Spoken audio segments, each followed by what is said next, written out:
நம்ம தளபதி விஜய் அவர்களுடைய ஜனநாயகன் படம் பொங்கல் ஸ்லாட் விட்டு வெளியே போயிடுச்சு அப்படிங்கிறது நம்ம எல்லாருக்குமே தெரிஞ்ச விஷயம் தான்.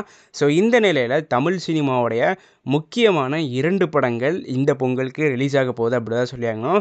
ஸோ ஒரு படம் நம்ம எல்லாருக்குமே தெரிஞ்ச விஷயம் தான். இன்னொரு படம் அன்எக்ஸ்பெக்டடாக ப்ரீபோன் பண்ணி வந்திருக்காங்க அப்படி தான் சொல்லியாகணும். ஸோ எந்த 2 தமிழ் படங்கள் இப்போ நம்ம பொங்கல் 2026க்கு ரிலீஸ் ஆக போகுது அப்படிங்கிறத பார்த்தா இந்த வீடியோவில் வந்து நம்ம பார்க்க போகிறோம். ஸோ முதல் படம் வந்து பார்த்திங்கன்னா வா வாத்தியாரே.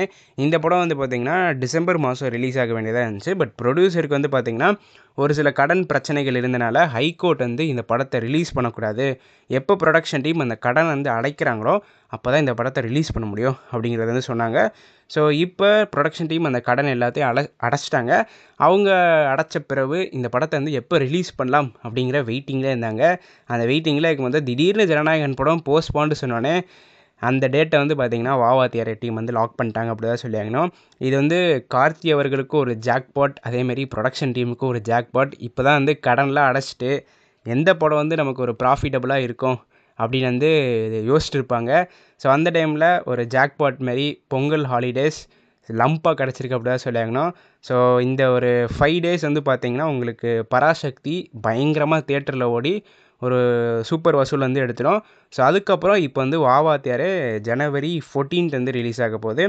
ஸோ அப்படி பார்க்கையில பராசக்தி படம் வந்து பார்த்தவங்க வந்து சரி ஓகே நம்ம பொங்கலுக்கு இன்னொரு படம் பார்க்கலாமே அப்படின்னு யோசிச்சுட்டு இருக்கிறப்ப உங்களுக்கு வாவாத்தியாரே உங்களுக்கு ஒரு நல்ல ஒரு ப்ரிஃபரன்ஸாக இருக்கும். அந்த படத்தோட கதையும் வந்து ரொம்பவே வித்தியாசமாக இருக்குது. எம்ஜிஆர் அவர்கள் இறந்த பிறகு அவருடைய ஆவி வந்து கார்த்தியோட உடம்புக்குள்ளே போகிறது தான் இந்த படத்தினுடைய மேஜர் கோராக வந்து இருக்குது அப்படி தான் சொல்லியாங்கன்னா. அது மட்டும் இல்லாமல் கீர்த்தி ஷெட்டி அவர்களுக்கு இந்த படம் தான் ஒரு டெபியூ ஃபிலிம். ஸோ இன்னொரு இன்ட்ரெஸ்டிங்கான ஃபேக்டர் வந்து என்னென்னா நம்ம எம்ஜிஆர் அவர்களுடைய கடைசி படமும் வந்து பார்த்திங்கன்னா ஜனவரி 14th தான் ரிலீஸ் ஆச்சு. ஸோ அதே மாதிரி இப்போ நம்ம கார்த்தி அவர்களுடைய வா வாத்தியாரே படமும் ஜனவரி 14th தான் ரிலீஸ் ஆக போகுது. ஸோ இந்த படமும் எம்ஜிஆர் அவர்களை பேஸ் பண்ண ஸ்டோரி தான். ஸோ ஒரு கோ இன்சிடென்ஸே இருக்குன்னு தான் சொல்லியாகணும். ஸோ இந்த நிகழ்வுலாம் பார்க்கும்போது எப்படி இருக்குன்னா நம்ம ஒன்று நினைப்போம், கடவுள் வந்து நமக்கு இன்னொன்று நினச்சி பயங்கரமாக ஒன்று தருவாங்க அப்படிங்கிற ஒரு கோட் வந்து நீங்கள் கேள்விப்பட்டிருப்பீங்க, காட்ஸ் பிளான் சொல்லுவாங்க. ஸோ இவங்க டிசம்பர் இந்த படத்தை ரிலீஸ் பண்ணியிருந்தாங்க அப்படின்னா ஒரு நல்ல ஓப்பனிங் கிடச்சிருக்காது. மக்கள்கிட்ட இந்த படம் போய் சேர்ந்துருக்குமா இல்லையாங்கிறது ஒரு கொஸ்டின் மார்க்காக இருந்திருக்கும். ஒரு ஃபெஸ்டிவல் ரிலீஸ் பண்ணனால ஒரு பயங்கரமான ஓப்பனிங் கிடைக்கும். அது மட்டும் இல்லாமல் பொங்கல்னால உங்களுக்கு ஃபேமிலி ஆடியன்ஸ் எல்லாருமே வீட்டில் தான் இருப்பாங்க. ஸோ அதனால் இந்த படத்தை என்ஜாய் பண்ணுறதுக்கு ஒரு பெஸ்ட்டு ரிலீஸ் டேட்டாக ஜனவரி 14th கிடச்சிருக்கு அப்படி தான் சொல்லியாகணும். ஸோ இரண்டாவது திரைப்படம் வந்து பார்த்திங்கன்னா தலைவர் தம்பி தலைமையில், அதாவது ட்ரிபிள் டி நம்ம ஜீவா அவர்களுடைய இந்த படம் வந்து பார்த்திங்கன்னா ஜனவரி 30ஆம் தேதி ரிலீஸ் ஆக வேண்டிய பிளானாக வந்து இருந்துச்சு. ஸோ இப்போ ஜனநாயகன் படம் வந்து பார்த்திங்கன்னா பொங்கல் ஸ்லாட் விட்டு வெளியே வந்ததை தெரிஞ்ச உடனே பார்த்திங்கன்னா இவங்க ப்ரீபோன் பண்ணி ஜனவரி 15ஆம் தேதியே வந்துட்டாங்க. ஸோ இதில் இன்னொரு நல்ல விஷயம் வந்து என்னென்னா இவங்க ப்ரீபோன் பண்ணி வந்தது ஒரு கரெக்டான டிசிஷன் தான்.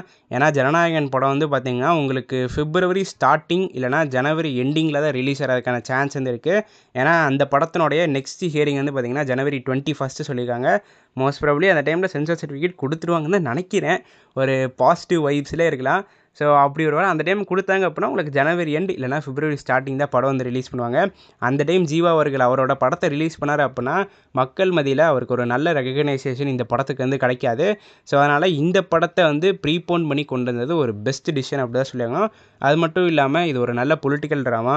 உங்களுக்கு டீசரும் பார்த்திங்கன்னா நல்ல வரவேற்பு வந்து கிடச்சி நம்ம அன்பில் மகேஷ் அவர்களே வந்து ட்ரோல் பண்ணி அவருடைய ஒரு ஐகானிக் டைலாக்லாம் வந்து டீசர்லாம் வச்சு பயங்கரமாக கலகலன்னு இருந்துச்சு தான் சொல்லியாங்க அந்த டீசரும்.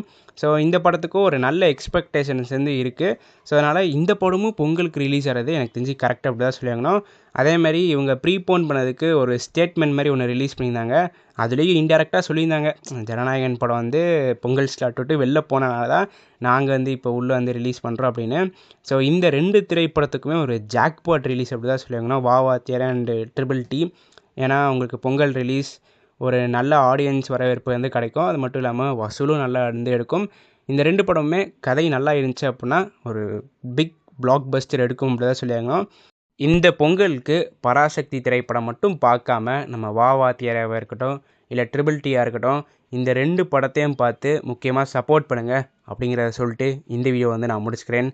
அடுத்த வீடியோவில் சந்திக்கும் வரை நான் உங்கள் NK. நன்றி, வணக்கம்.